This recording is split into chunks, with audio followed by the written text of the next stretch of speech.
तो आज मैं बनाने वाला हूँ गाँव की प्रसिद्ध सब्जी, मतलब कि आलू बैंगन की सब्जी। चलो फिर फटाक से बनाते हैं।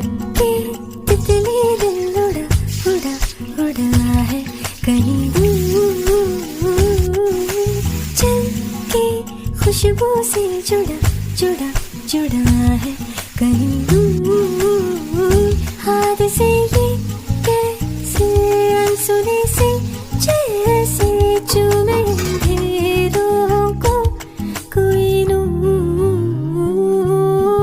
बन के तितली दिल उड़ा उड़ा उड़ा है। तो हमारी सब्जी बनके तैयार हो चुकी है, चलो इसको पेश करते हैं।